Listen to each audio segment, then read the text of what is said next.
grande y más caro jamás construido. A continuación en Maravillas Modernas.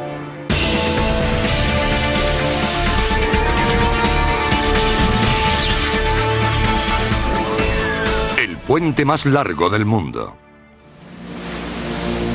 Son aguas muy turbulentas. Una zona azotada por tifones, castigada por mareas y corrientes que alcanzan los 4,5 metros por segundo. Se trata del estrecho de Akashi, en la bahía de Osaka. El gran obstáculo para unir el norte con el sur de Japón. Esta masa de agua de 2,5 kilómetros es ahora atravesada por el puente más grandioso del mundo. El diseño en suspensión tecnológicamente más avanzado jamás construido. El puente Akashi Kaikyo. Los japoneses se enfrentaban a un reto muy interesante en el estrecho de Akashi, que no es muy ancho. Es un importante canal de navegación. Unos 1.400 buques comerciales lo atraviesan cada día, a lo que se le suman las fuertes corrientes o el flujo de agua que lo recorre. El canal de Akashi era un gran reto para los ingenieros japoneses. El estrecho tiene más de 100 metros de profundidad y las fuertes corrientes que lo atraviesan provocan fuertes mareas en la superficie y una rápida erosión del lecho marino. Está atestado de veloces cargueros y pesqueros faenando y en medio de todo esto, los ingenieros propusieron colocar 2 torres de casi 300 metros de altura y unirlas mediante un tablero de casi 4.000 metros que comunicaría el norte con el sur. El desarrollo económico es muy importante para los japoneses y, por supuesto, las zonas de Tokio y Osaka tienen una gran densidad de población. Los japoneses siempre intentan favorecer el desarrollo económico en todas las zonas de su país y para ello deben poder acceder desde los núcleos de población a lo que una vez fueron lugares inaccesibles. Por ello crearon una red de transporte basada en ferrocarriles y autopistas. Los japoneses aplican la experiencia que han ganado con la construcción de otros puentes, como el proyecto del Honshu Shikoku para construir el que ahora es el mayor puente colgante del mundo. Todos estos proyectos de puentes han sido diseñados para enfrentarse a un reto inmenso: los terremotos y el resto de enemigos naturales que presenta el entorno en Japón. Pero ninguno es tan temido y mortífero como los temblores que suelen azotar al país con frecuencia. La mayoría son pequeños y pasan casi desapercibidos. Pero en la mañana del 17 de enero de 1995, el gran terremoto de Kobe sacudió el estrecho de Akashi y cae sobre la ciudad aún dormida. Entonces se produjo el terremoto de Kobe. Cuando vimos la línea central del puente, descubrimos que se había desplazado un poco con relación a la del estrecho. Actualmente, este magnífico puente comunica la isla principal de Japón con sus vecinas del sur. El tráfico lo atraviesa por sus 6 carriles día y noche y bajo cualquier condición meteorológica. Y por debajo, cientos de barcos cargados de productos comerciales pasan invictos.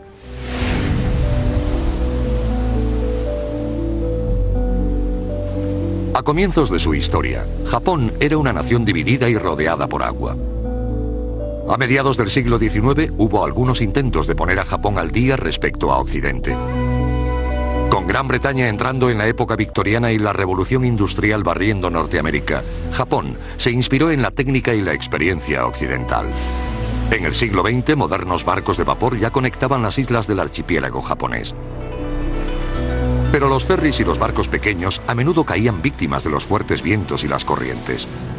A finales del siglo XIX, ingenieros japoneses viajaron a Estados Unidos y Gran Bretaña para estudiar la construcción de algunos grandes puentes colgantes de la época, incluyendo el de Brooklyn, en Nueva York. Se llevaron estos conocimientos a Japón, pero pasarían casi 60 años antes de ponerlos en práctica en grandes proyectos. A finales de los años 30, los planes para la construcción de un puente a gran escala grande ya estaban en las mesas de dibujo. Pero la Segunda Guerra Mundial desviaría los recursos, la mano de obra y el esfuerzo de la tarea.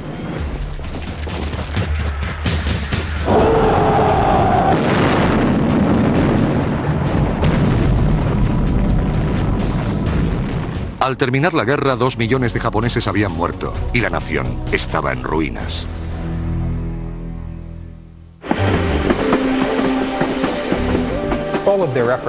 En realidad, sus esfuerzos comenzaron tras la Segunda Guerra Mundial. Los japoneses empezaron a construir grandes puentes y estructuras que salvaran sus estrechos y las aguas del mar.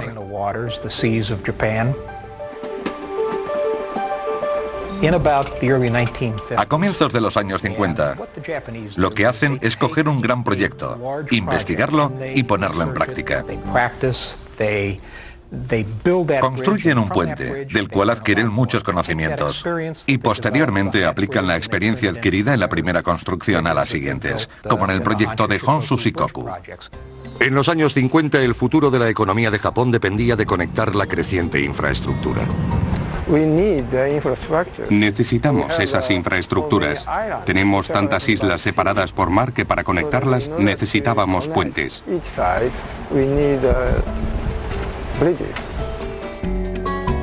Pero tender puentes sobre los canales de Japón no resultaría fácil. Muchas de estas aguas, la principal línea comercial de la isla-nación, son conocidas por sus fuertes corrientes y mal tiempo. Esto hizo que el tráfico marítimo no fuese fiable, aunque construir un puente para comunicar las distintas orillas parecía una tarea intimidatoria. Mientras otras rutas aún más anchas entre distintas islas habían sido cruzadas por puentes a finales de los años 80, el estrecho de Akashi seguía siendo atravesado en ferry. El puente Akashi es un proyecto tan enorme que nunca se había intentado a tan gran escala. Así que muchas de las tecnologías de construcción, de diseño y de criterio tuvieron que ser reformadas y adaptadas específicamente para esta creación. El puente Akashi. Tender un puente sobre el traicionero estrecho de Akashi era más difícil de decir que de hacer.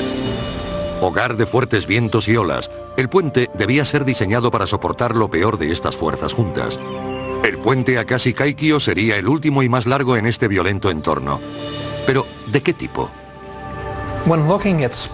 Cuando se trata de distancias superiores a 1 kilómetro, el puente colgante es la única estructura viable capaz de extenderse tanto. Pero la cuestión estructural no era el único reto. Japón es un país con un desarrollado sentido de la estética, y esta también debía aplicarse al diseño.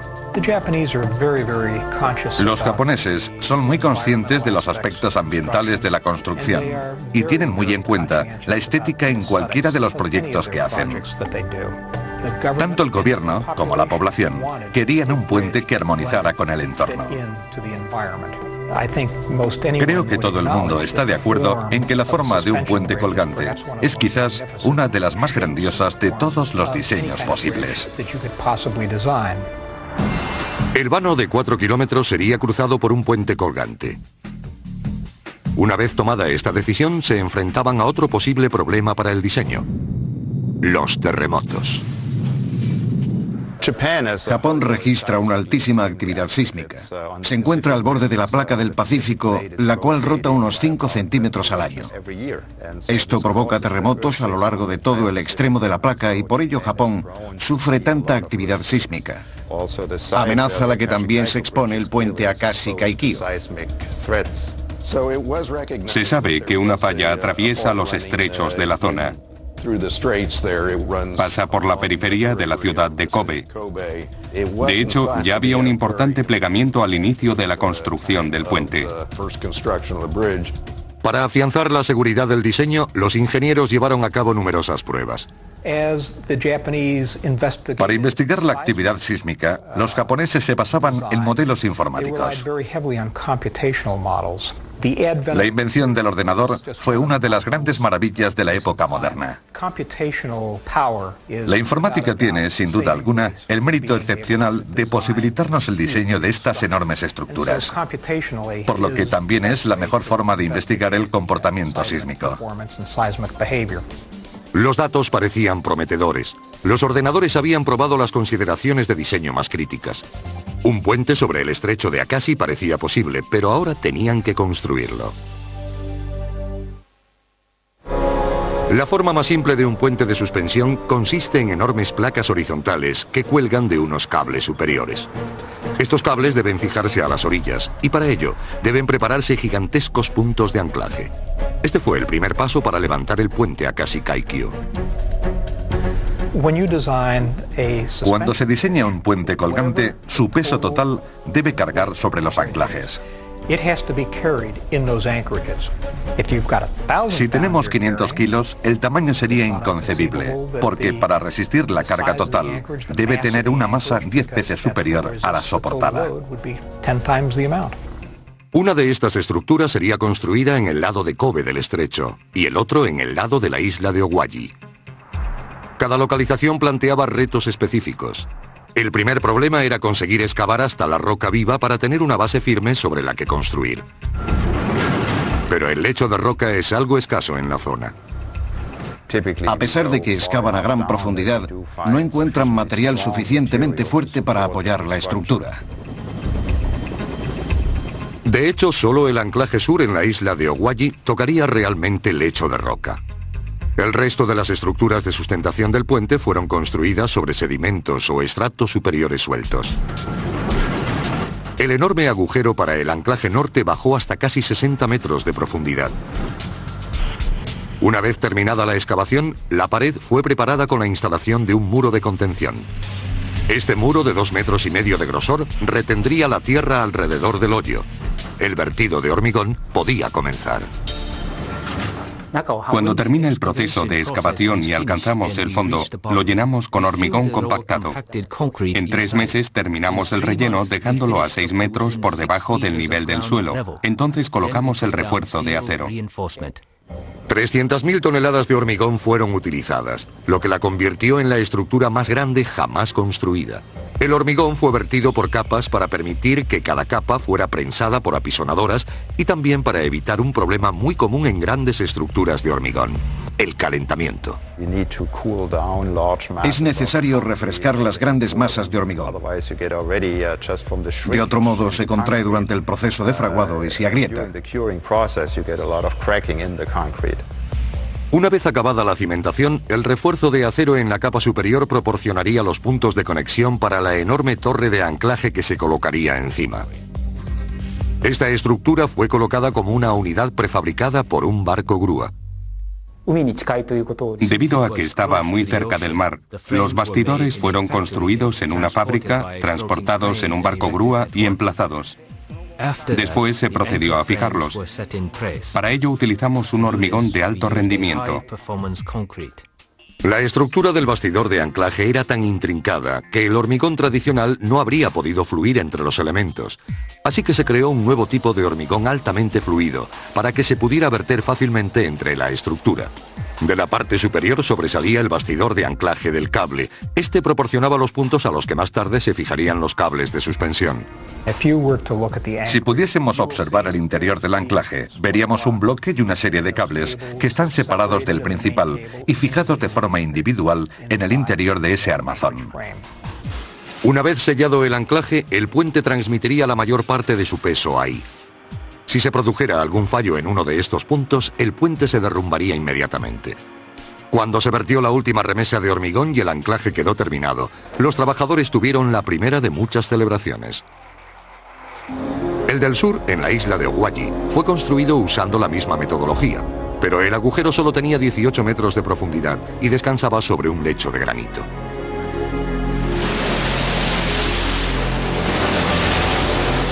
A continuación, lejos de la seguridad de la orilla, venían las torres. Solo las torres del puente Akashi Kaikyo requerían a 2 grandes empresas constructoras cada una.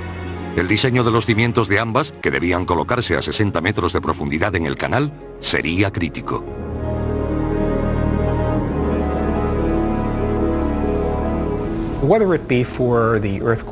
Los terremotos, los frecuentes tifones de Japón, los fuertes vientos, la lluvia o las traicioneras corrientes marinas del estrecho de Akashi. Todos estos factores debían tenerse en cuenta en el diseño y en la construcción. El canal entre los anclajes es profundo y la grava cubría el lecho de roca, que se encontraba muy por debajo del punto en el que la excavación para la cimentación de las torres era viable. No obstante, los constructores querían encontrar una superficie lo más estable posible, y estas torres se convertirían en las más altas del mundo con una longitud de 283 metros. La solución implicaría fijar una ataguía, en este caso un enorme cilindro de acero, al fondo de grava, para proporcionar una base estable a cada una de las torres.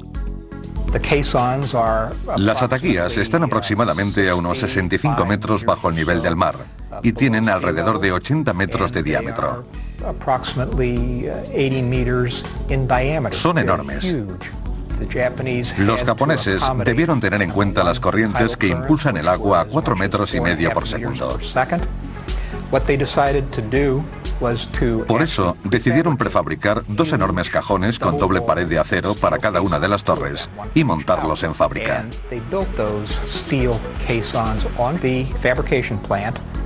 Cada caja hidráulica de 19.000 toneladas sería hundida y rellenada de hormigón para proveer una base firme. Pero la colocación sobre la grava presentó nuevos problemas, como el hecho de que las fuertes corrientes fueran retirando la grava de debajo.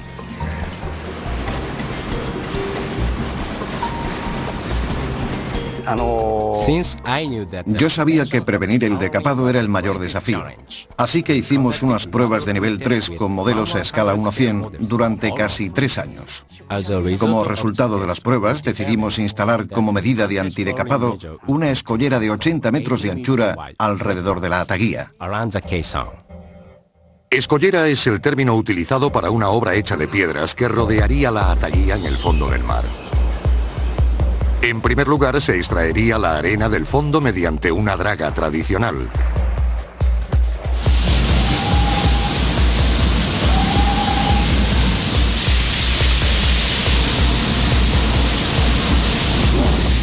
Una vez hecho el hueco circular, podría hundirse el cilindro. Las rocas de la escollera se echarían en el fondo alrededor de él. Pero aún había otro problema. Al ser las piedras de gran tamaño, la arena se filtraba entre ellas. Y para solucionar ese problema, construimos unidades de filtrado. Estas unidades de filtrado eran sacos de piedras más pequeñas que se colocarían sobre las otras, forzando el flujo de agua a través de ellas, frenándolo o desviándolo. El decapado o barrido del lecho marino fue prácticamente eliminado. Las ataguías podrían ser colocadas en el fondo de grava sin perder la base o inclinarse. Las pruebas demostraron que esta solución era la que ofrecía mayor resistencia. Ahora las ataguías tenían que ser acabadas y remolcadas a la posición correcta para su hundimiento. La ataguía, que tiene 80 metros de diámetro, se divide en dos secciones, la pared doble y el núcleo. El área del núcleo es de unos 2.500 metros cúbicos. Durante un mes aproximadamente estuvimos entrenándonos para el proceso de hundimiento en la isla de Shodo y luego escogimos un día de poca corriente para remolcarla hasta allí. Como ya he dicho, esta ataguía tiene una doble pared exterior que se convirtió en la cámara de aire que le permitió flotar. El enorme cilindro estaba listo para ser remolcado por el agitado mar del estrecho de Akashi. Sería la mayor estructura de su clase jamás remolcada a través de estas aguas y se enfrentaría a la doble amenaza de los fuertes vientos y las corrientes. Centro de Japón. El turbulento estrecho de Akashi en un claro día de mayo de 1989. 12 potentes remolcadores comienzan la peligrosa tarea de remolcar una de las dos ataguías gigantes hasta su punto de hundimiento.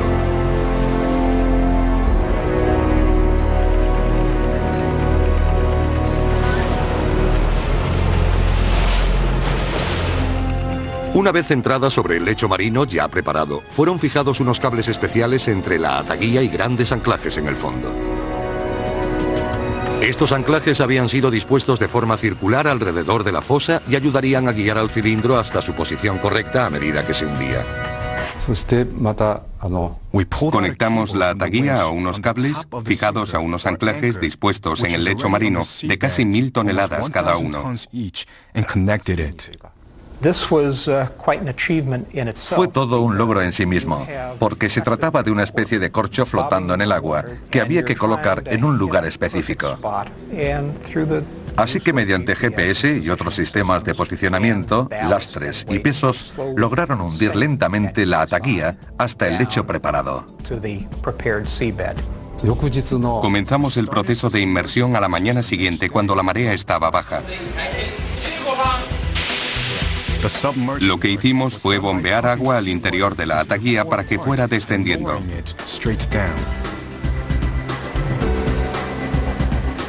En el interior había un monitor mediante el cual podíamos medir la posición y maniobrar los cables.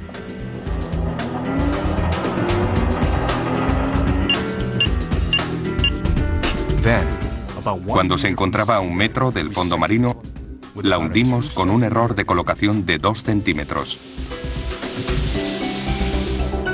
Por fin la enorme ataguía descansaba en el fondo del mar. Pronto le seguiría su compañera en el extremo sur del canal. Ahora debían hacerse los preparativos finales en el lecho fangoso que cubrían.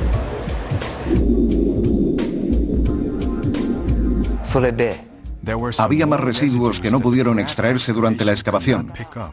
Después de sumergir la ataguía, utilizamos un robot subacuático llamado Airlift para aspirar algunas piedras y escombros. Pero una vez asentada firmemente en el fondo, la enorme lata tenía que ser rellenada con algo diferente a agua para hacerla más pesada. Una vez que la ataguía estuvo en su lugar, se extrajo toda el agua y fue sustituida por un hormigón especial subacuático. Esta era una nueva forma de trabajar para los constructores de puentes. Tradicionalmente las ataguías habrían sido hundidas, vaciadas y se hubieran enviado a hombres a trabajar en su interior. El peligro era un compañero constante y muchos fallecían. Pero esta ataguía había sido hundida sobre un fondo marino preparado y lo único que entraría en su interior sería este hormigón especial. Pero debido a que la estructura sería sumergida, los japoneses necesitaban un hormigón que pudiera asentarse y fraguar bajo el agua. Enormes plantas de hormigonado fueron trasladadas por barco hasta la ataguía. Los ingredientes fueron mezclados y luego bombeados en el interior para desplazar al agua. Cada capa vertida acababa con casi todos los materiales del barco. Así que mientras la mezcla se endurecía bajo el agua, los equipos de construcción aguardaban la siguiente marea favorable. La espera media era de 2 semanas.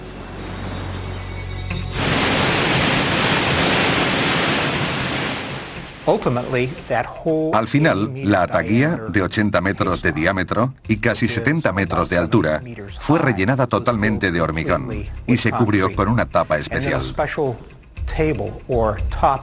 Unos 10 metros más de hormigón.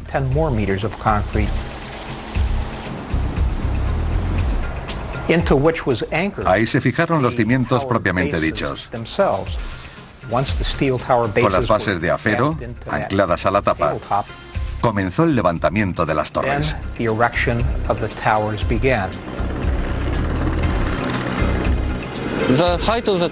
La altura es de unos 300 metros. Uno de los aspectos más importantes del diseño de esta torre es la resistencia al viento.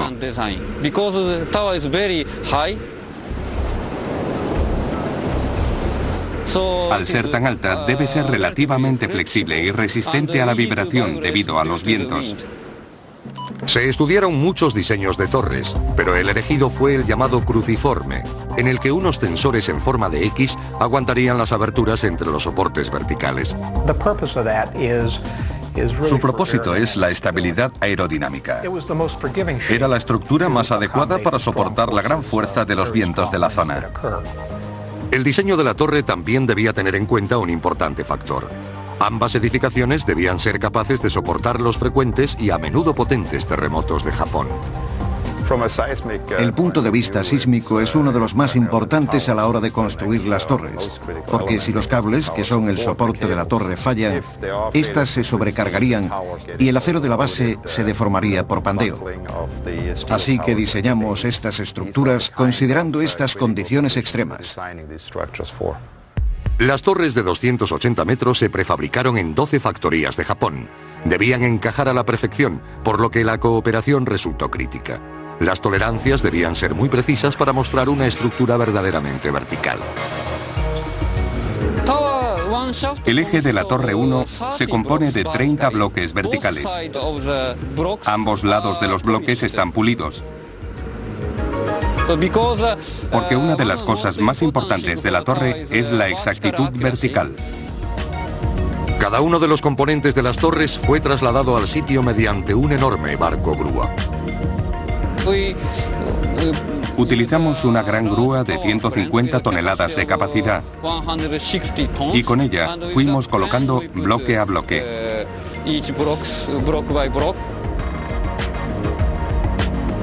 La más leve desviación se agravaría a medida que la torre se elevara.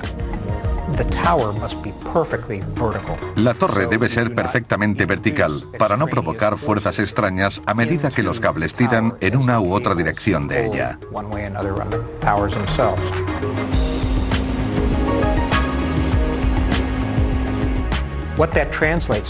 Eso se traduce en menos de 3 centímetros fuera de la perpendicularidad a los 280 metros de altura. Así que para alcanzar esa exactitud debía respetarse esa tolerancia. Los bloques debían encajar perfectamente, de modo que al colocar uno sobre otro, la superficie de acoplamiento fuera absolutamente perfecta. A medida que avanzaba la construcción, los ingenieros tenían que comprobar el ajuste de cada uno de los bloques de la torre. Se utilizaron medidores, unas pequeñas láminas que intentaron introducir entre las superficies de los bloques en contacto, pero no se podía. Básicamente, la separación entre los bloques debía ser inferior al grosor de un naipe para la inspección. Si no, el bloque era devuelto a la fábrica para volver a ser pulido, pero ninguno lo fue. Así de exacta fue su fabricación. El tiempo, sin embargo, no fue tan complaciente.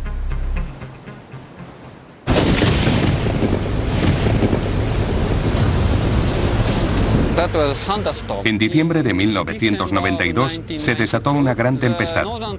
La torre norte estaba casi terminada y la sur tenía unos 200 metros de altura.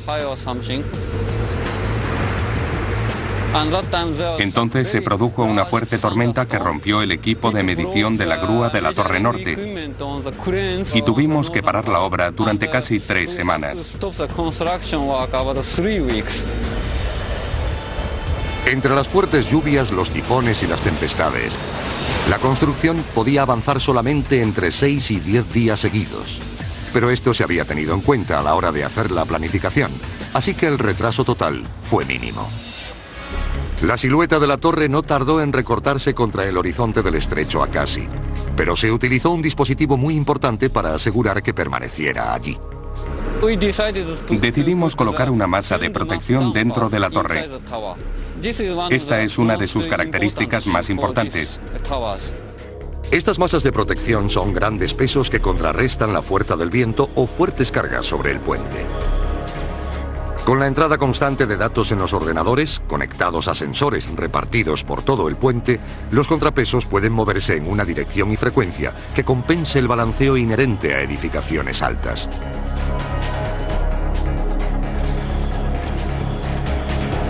En cada una de las torres se instalaron 20, que trabajan continuamente para mantener las estructuras verticales. Una vez terminadas las gigantescas torres, la siguiente gran tarea consistía en enhebrar los cables de acero de 1 metro de diámetro. La espina dorsal de un puente colgante es su cable.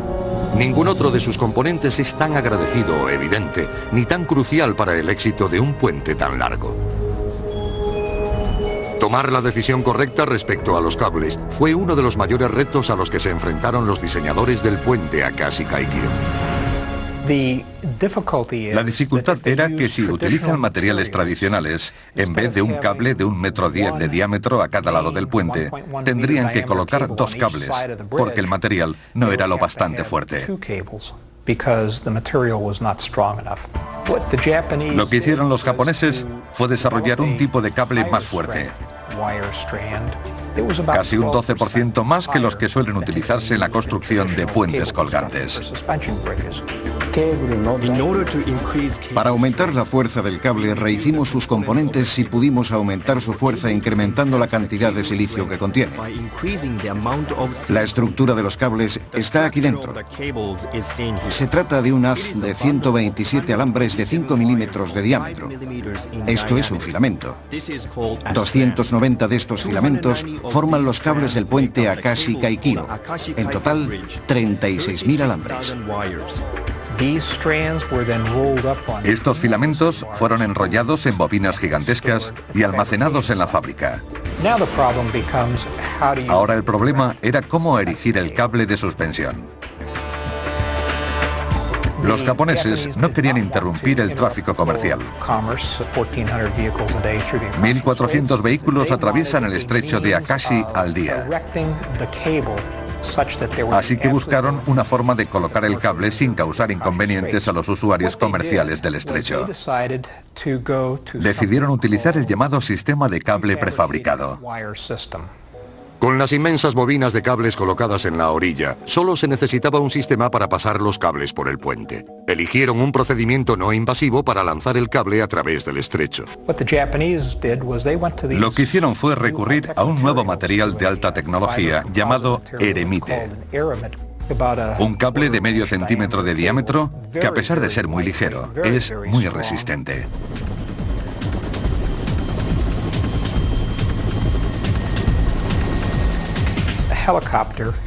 Desde un helicóptero llevaron el extremo del cable desde el anclaje a la primera torre.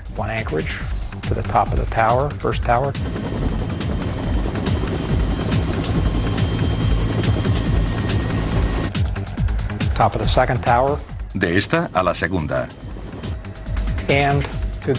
Y de ahí al anclaje de la isla de Owaji. Entonces se le añadió otro cable y así sucesivamente hasta 290 veces, ya que hay 290 de estos filamentos prefabricados en cada cable. Después de colocar los 290 filamentos, les dimos la forma redonda que tienen actualmente. A este proceso se le llama apretar. La masa de filamentos fue forzada hasta una forma circular por unas abrazaderas. Una vez hecho esto, los cables de suspensión podían ser bajados hasta la zona del tablero. Pero antes, el cable principal debía ser protegido. Esto conllevaría el uso de nuevas tecnologías. El enorme haz sería envuelto en hilo de acero por una máquina especial que trabajaría de forma incansable como una araña de metal. Pero con la cubierta, el cable estaba sujeto al principal enemigo de los puentes colgantes, la corrosión. Ese es el gran problema, que no se sabe realmente qué sucede en el interior. Si un gran número de hilos se corroen y se rompen, el puente podría caerse. Para combatir la corrosión, el puente Akashi-Kaikyo utiliza dos líneas de defensa singulares. Esta era la primera vez que envolvíamos el cable de suspensión con goma. Y ya que esta no tolera los rayos ultravioleta, los pintamos para protegerlos. La pintura era una mezcla especial capaz de adherirse a la goma. Este procedimiento aislaba el haz de hilos de la luz, el viento, la humedad y la suciedad. Pero dentro del cable revestido, casi el 20% del área total seguía siendo aire. ¿Cómo podían mantener seco el interior del cable? Normalmente, en los puentes colgantes se emplea una pasta muy densa que se extiende literalmente sobre los hilos. Se inyecta en los cables y rellena ese 20% de aire. Los japoneses querían controlar la humedad porque su ausencia evitaría la corrosión. Por ello, decidieron diseñar un sistema deshumidificador. Bombear aire seco a través del cable principal, que recorre más de 4 kilómetros de un anclaje al otro. Este aire debe ser bombeado a través de los cables principales las 24 horas del día, todos los días del año. En este aspecto, más que en cualquier otro, el mantenimiento es crítico. La inspección del cable no es sencilla. La hacemos mediante termómetros e higrómetros. Siempre estamos comprobando el interior del cable y mantenemos la humedad relativa por debajo del 40%. Esto es algo realmente único e ingenioso, porque el control de la corrosión de esos cables supondrá un enorme ahorro público. Aguantarán 75, 100 o 150 años más de lo habitual en este tipo de cables. Extendieron los cables a lo largo del puente y luego fueron fijados a los anclajes. En el interior de la torre de fijación hay un bastidor receptor para los hilos que están sujetos de forma independiente. No enganchamos los 36.000 hilos a un mismo punto. Colocamos un cierre al final de cada mazo. Así cada uno se une al anclaje por separado. Esta operación fue repetida 290 veces por cada cable, a cada uno de los lados. Como cabía esperar, la seguridad era mayor aquí que en cualquier otro sitio del puente.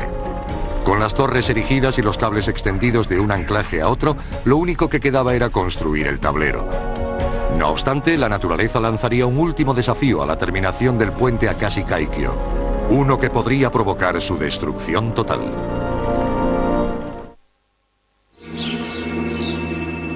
...17 de enero de 1995. La ciudad de Kobe es sacudida por un terremoto de magnitud 7,5. Al anochecer, 5.000 personas han muerto o desaparecido. 26.000 han resultado heridas y la ciudad está en llamas. Una sexta parte de la población se ha quedado sin hogar. Y en el canal, a horcajada sobre la mortífera falla de la ciudad, se encuentra el puente de Akashi Kaikyo. La falla pasaba justo por debajo del puente. La torre del lado de Kobe permaneció firme. Pero la de la isla de Owaji se movió unos 80 centímetros hacia el interior. Incluso el anclaje de la isla se desplazó 1,2 metros. Se trata de un tipo de falla llamada de desgarre, un corte vertical en la corteza entre dos placas que se desplazan horizontalmente. En este caso concreto, parecía haber dos fallas. Una que se extendía hacia el interior de Japón a través de Kobe y otra que se extendía hacia la isla de Owaji. Y ambas venían a coincidir debajo del puente. El epicentro del terremoto, donde empezó la ruptura, estaba justo debajo del puente. Una vez terminadas las operaciones de rescate, la atención se centró sobre el puente Akashi Kaikyo. Todas las pruebas se habían basado en temblores de magnitud 8,5 y a unos 160 kilómetros hacia el interior, pero nunca se había probado con un temblor originado directamente debajo de él. ¿Se habría hundido la ataguía en el fondo del mar? ¿Se habrían dañado las torres desplazadas ahora más de 1 metro? ¿Podría terminarse el puente?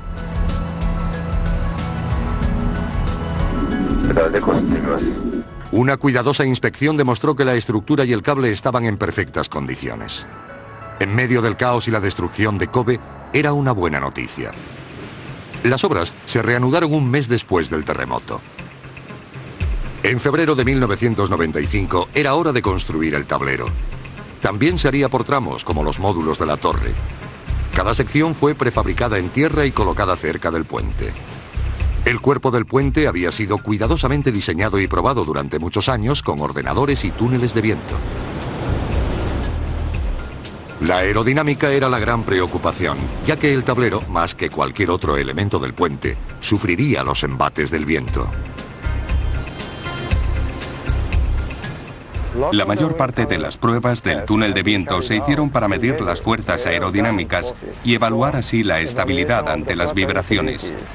De hecho, el gobierno construyó uno de los mayores túneles de viento del mundo en el norte de Tokio, específicamente para probar los efectos de los fuertes vientos en el puente Akashi Kaikyo. Para ello se utilizó un modelo a escala 1:100. Hay que tener en cuenta que el puente mide 4 kilómetros de largo, así que metieron la maqueta de 40 metros en el túnel de viento y probaron su resistencia.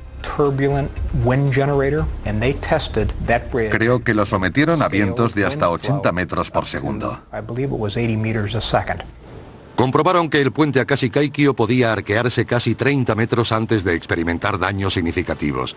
Y para ello el viento tendría que soplar a unos 320 kilómetros por hora, lo cual es poco probable. El diseño seleccionado para la plataforma de la carretera fue el de una viga voladiza. La construcción de esta última fase del puente comenzó a mediados de 1995.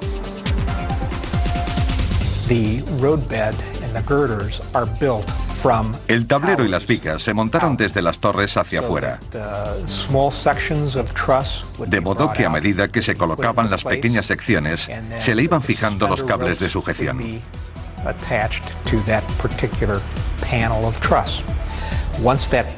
Una vez el panel quedaba sujeto por el cable, se pasaba a la siguiente sección de la plataforma.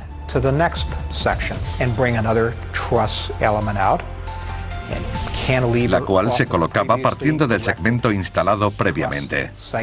El diseño de viga al descubierto permitía una gran resistencia sin impedir el flujo de aire. A continuación, se pasó al lecho de la carretera. A medida que las obras del puente llegaban a su fin, su silueta, ahora familiar, iba tomando forma. Sobre el sistema de vigas había que colocar una cubierta que básicamente consistía en una plancha de acero sobre la que se aplicó una capa de varios centímetros de asfalto. Y cubriéndolo todo, otra capa de asfalto epoxi especial.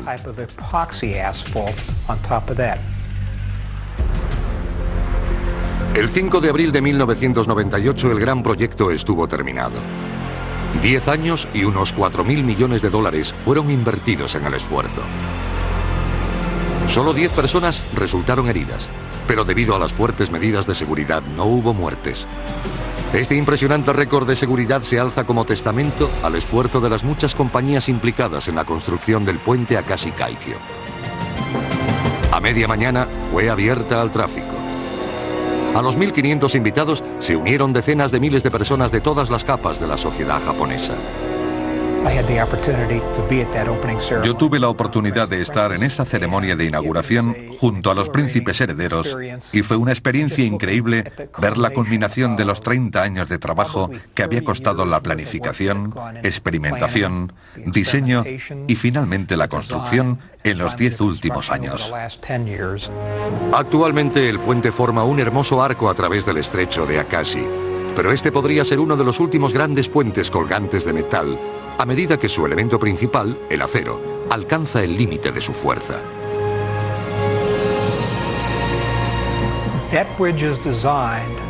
El puente está diseñado para que el 90% de su peso se soporte a sí mismo,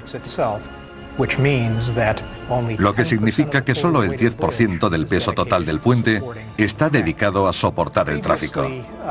Antes, los puentes colgantes estaban diseñados para soportar alrededor de un 25%. Un puente mucho más largo hecho de acero sería totalmente ineficaz y a la larga se derrumbaría bajo su propio peso. Está claro que necesitamos materiales más fuertes y ligeros, ya que lo que buscamos es reducir el peso del propio puente para abarcar tramos más largos. Pero por ahora el Akashi Kaikyo, miembro de una raza en extinción de pesados puentes de acero, es un centinela solitario, ostentando el récord mundial de puente más largo del mundo. Se alza en la entrada a Asia como un portal hacia el futuro.